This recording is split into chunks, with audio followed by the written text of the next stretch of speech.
I jammed the key card into the door again, harder. The green light wouldn't come. Room 342 had always stuck a little. You had to pull as you swiped, but tonight it just blinked red. With every frantic beep, my hands shook more, the medicine vial slick and cold against my palm.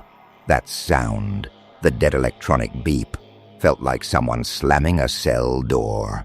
I was shaking, not from the cold, but because I'd run down 3 flights of old carpeted stairs through a lobby that reeked of perfume and rotting fruit. 4 minutes ago, my mother, Mary Ann, had been gasping for air inside this room. 4 minutes ago, I was her lifeline. The corridor was wrong. The light outside our door flickered, sickly yellow, so hard it left after images. 342's number plate wobbled like someone had just unscrewed it and not tightened it back. None of this registered at first because all I wanted was inside. To my mother, she needed that EpiPen now. But when the night clerk came up behind me, all out of breath, keys hanging on a chain at his waist, I realized I couldn't just keep trying. He smiled. No, he showed teeth and stepped forward. I remember the way his lip trembled, as if holding back something unspeakable. "Miss, I'm going to have to ask you to stop. My mother's in there. She can't breathe. Open the door." He studied me too long. Finally, he picked out an ancient key from the ring, a brass skeleton key, not magnetic strip, and slid it home so softly there was no click. Then he opened the door and stepped back, as if inviting me into a mausoleum. It wasn't our room. It couldn't be. Somewhere in the dark, a television clacked static through the wall, the stench of plaster dust, thick as pennies in my mouth. No plum drapes, no rose wallpaper, every distinctive thing about room 342, the garish bedspread, the dirty mug on the desk, my mom's suitcase wide open on the carpet. Gone. It was as if no one had slept there in years. There wasn't even the dent in the pillow where my mother's head should have been. If stories like this keep finding you after dark, subscribe to Horror Whisper.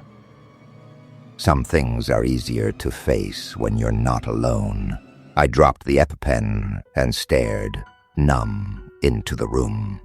"This isn't right," I whispered, but the clerk had already retreated down the hall, as if he'd fulfilled an ugly chore and couldn't bear to look me in the eye. I ran from room to room, searching faces in doorways. Blank, polite, uninvested. The guests seemed startled by my panic, and I realized none of them had spoken since I got back. Only the TVs played, all on different channels, their blue glow shuddering on the hallway carpet. The night air in the lobby bit through the glass when I burst in, crying for help. The woman at the counter couldn't have been older than 30, but her eyes said 40, dull, unblinking, like someone watching a test subject circle a maze. "I need help," I said. "My mother, Marianne Valdez, she's gone. And our room, it's..." She blinked once. "You checked in alone, miss. Room 342 has not been occupied in weeks." She wielded the register, flicking to my name scrawled lonely on the page. No mention of my mother, only Elena Valdez. "I have the reservation," I insisted. "It's a double. Look, My voice broke. The way she slid the book across the counter felt like a verdict. What if I'm losing my grip?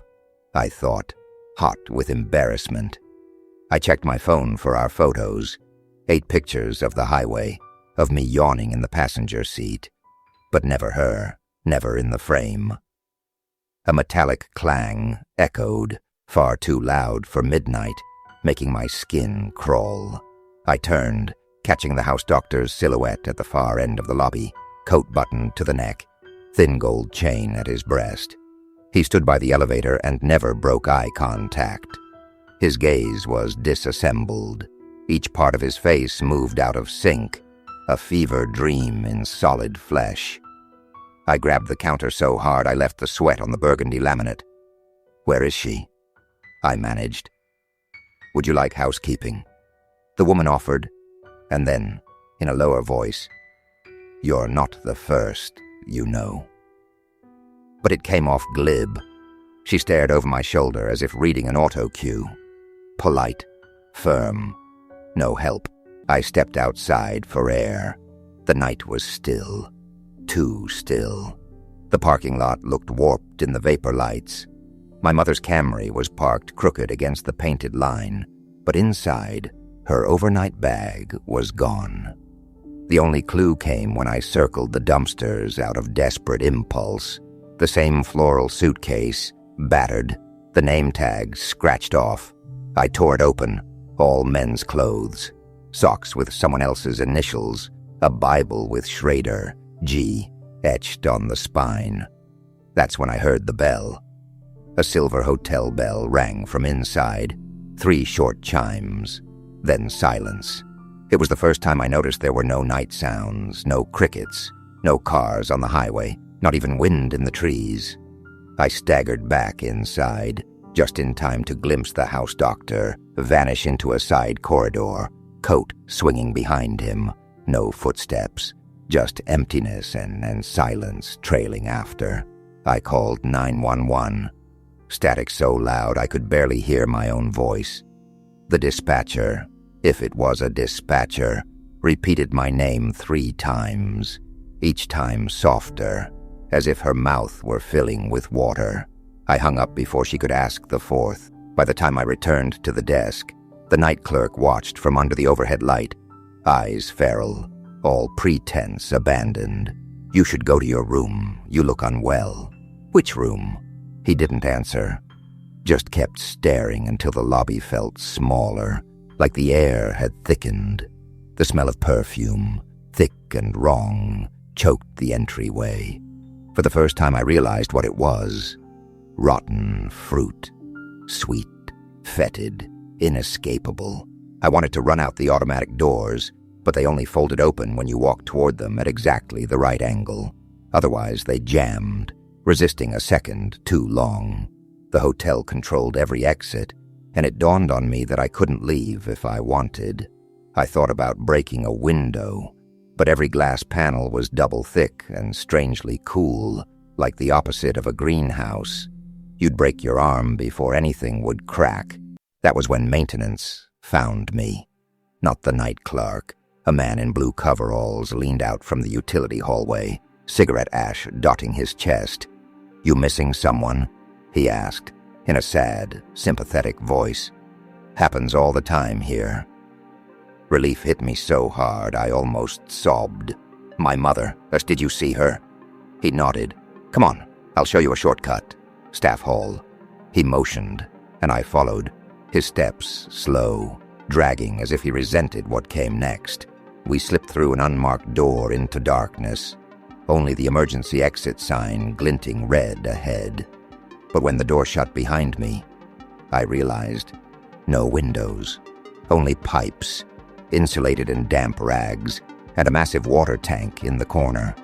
The air was humid and sick with cleaning chemicals. He flicked the light on, then back off. Wait here, he told me. His voice had flattened, as if he'd read it off a script. I didn't wait. I pressed my ear to the wall. Only then did I hear it. A slow, deliberate scratching, something fingernail-thin scraping behind the mirror above the slop sink. My breath stilled. On an impulse, I tilted the mirror. Behind it, gouged claw marks, hundreds of them, odd numbers, too uniform, the tallies, there for anyone desperate enough to look. I ran for the door. The knob twisted endlessly, a trick you see in bad dreams where the hallway stretches and you never reach the end.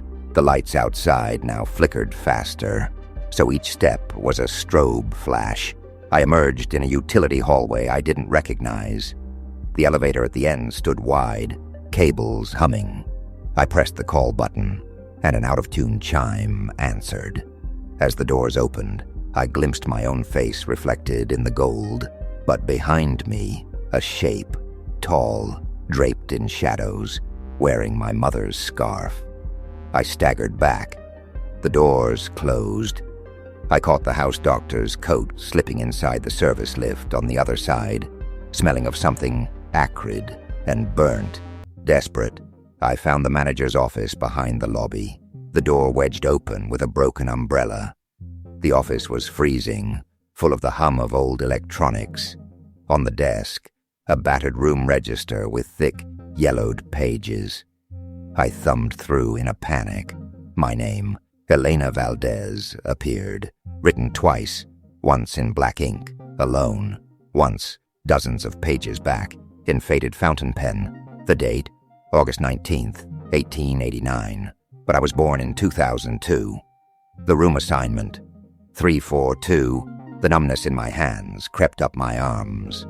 I flipped to the family archive, a wall of framed monochrome photos, guests, staff, faces I almost recognized, my own, in fraying Victorian dress, staring out with hollow eyes. In each, I stood next to a woman with blurred features. Was it my mother? Was I seeing her? Or myself, aged by decades? My phone, cradled in my hand, buzzed, the battery now at 3%, the lock screen ticking backward in time. My contact list was empty, except for hotel reception. I called. The line crackled. Somewhere, beneath the static, a voice whispered my name, wrong, slurred with static. I left the office and tried every fire exit, all chained from the outside, the links echoing against steel in the dim light. I pounded until my knuckles bled. No answer. In the stairwell, I stumbled over a hotel worker, maybe the maintenance man from earlier. I tried to shake him, to ask for help, but his face was smooth, unlined, the eyes vacant black orbs. His badge read, G.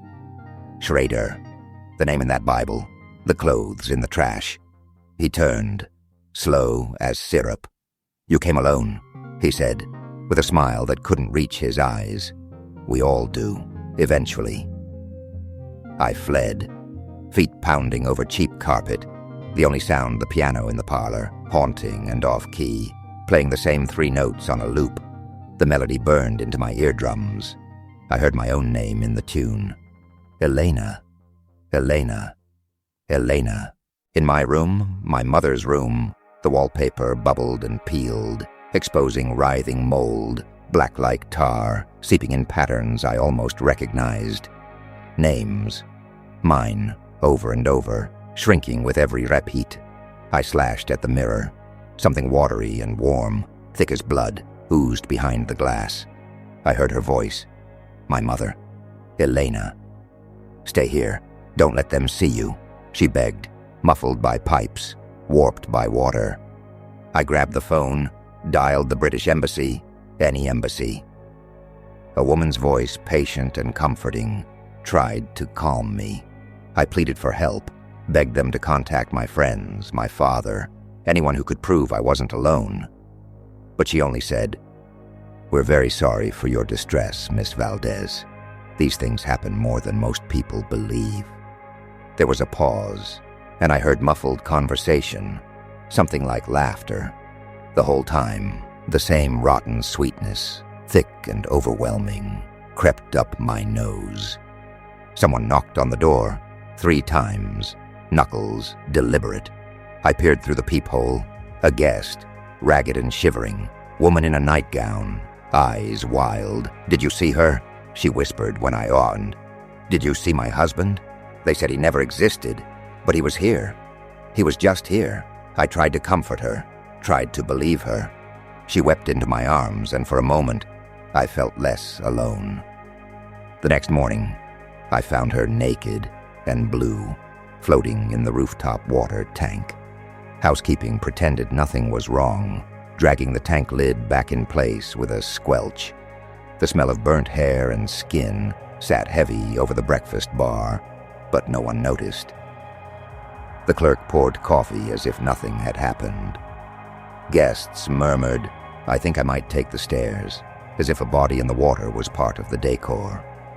The hallways warped after sunrise, corners stretched, turning at impossible angles. Rooms bled into each other. Step in, and you'd wind up at the opposite end of the hotel, ringing the service elevator.